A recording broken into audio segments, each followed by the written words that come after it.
Maybe the reason why your academics is not the way you want it to be is because you've been refusing to show up. You show up only when you want to.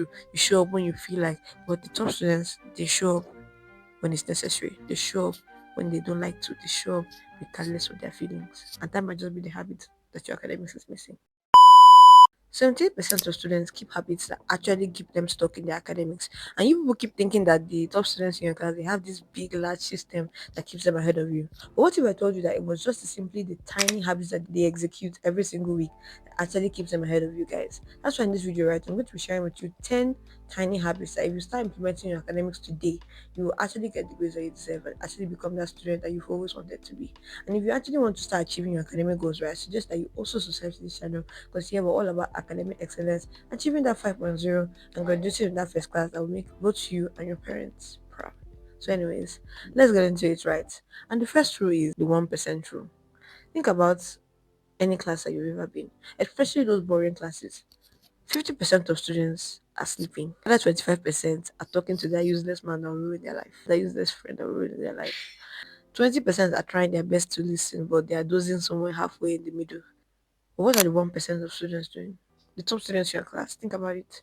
Even if they're not fully writing or anything, they are engaged, they are listening, and they are waiting like a lion for their prey for key important information that can actually change their academics. 1% of students, they don't just while away their time in class or don't even pay attention to what the lecturer say because they know that hidden in those long sentences that lecturer is saying are little gems that can make the difference in their exams.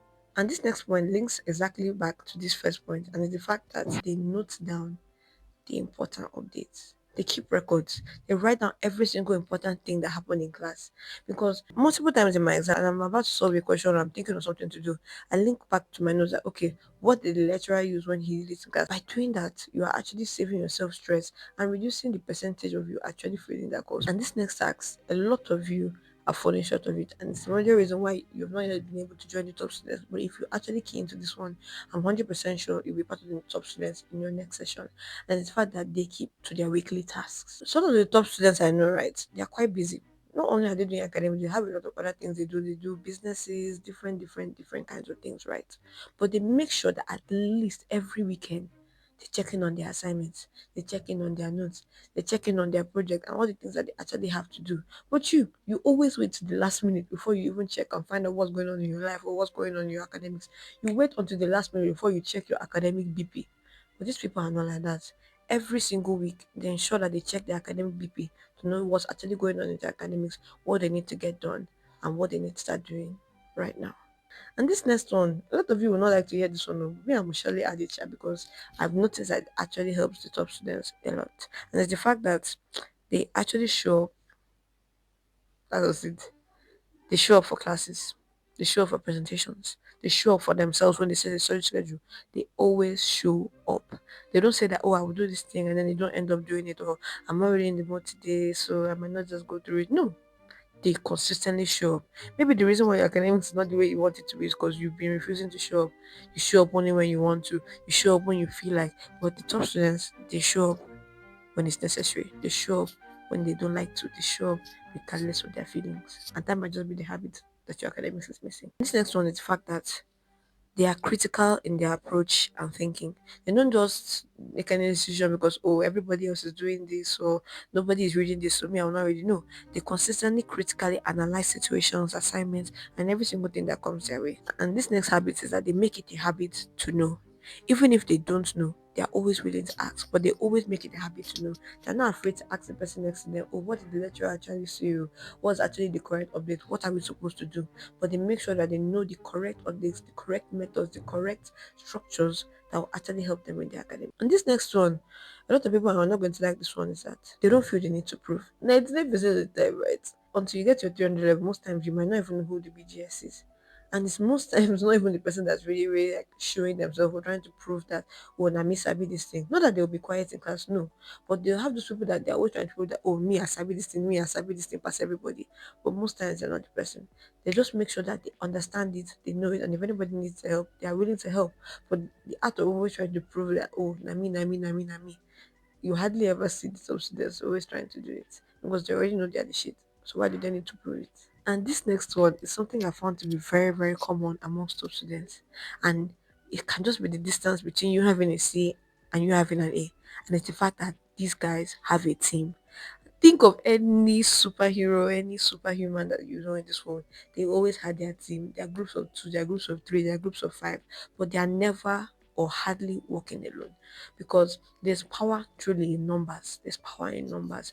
What you might not know, somebody else next to you might know it. Somebody else might have something. Somebody else might have an update that can just help you with their exams. So they like to work in close pairs with people that are actually the same idea with them. And even if you're not a top student, right? Most times when you see people that their academics takes a big spike, it's because they've started hanging out with these kind of top students. So don't just be hanging out by yourself or be hanging out with people that you know they're not going to help your academics, but actually cultivate important relationships, right? Cultivate good teams that will actually help you in your academics, because the top students never works alone. This next point links to the exact point I just said now. It's the fact that these guys hang around the best. They don't just hang around with anybody. They don't just sit anywhere in the class, but they make sure that where they are properly positioned for academic success. They don't just talk to anybody that has any kind of useless limiting beliefs, but they make sure they stay around people that will feed their convictions and actually push them to pursue academic excellence. And this last point is not something that everybody would like to hear, but I sincerely just have to point that, because if I don't, I'll just be weak. And it's the fact that they prioritize their mental health. Check any top student that you've seen. Most times they always try to prioritize their mental health. They ensure that okay, they're not doing this, they are doing exercises. Some of them hanging out with women, some of them are engaging in other extracurricular activities that keep them busy and keep them alive and lightened up. They don't just read all the time, but they make sure they do other things that also help them with their mental health. They don't just slave away, but they try to balance their sleep as well effectively with their academic work. When you see somebody that all they do is read, they don't sleep, that's most likely not to stop to them, because they also try to prioritize their sleep, prioritize their health. Because if you're not healthy, you cannot even truly execute on your academics. And so, the practical action step for this video, I want you to type in the comment section what is one of these habits that you start incorporating, or which one of them have you already started incorporating, and how has it actually been helping you with the academics? Because it's not enough to just hear the habits, right? But pick one that you're actually going to start executing on and actually working on to make your academics better. But of course, there are the habits that these top students execute during their school time. But there are things that these guys are doing during the holidays that make them absolutely unstoppable. And that's why you should check out this video here, where I talk about how the top students get ahead during the holidays and how you can take advantage of your holidays to actually achieve those academic goals. Thank you so much for watching this video, and I'll see you in another one. Bye.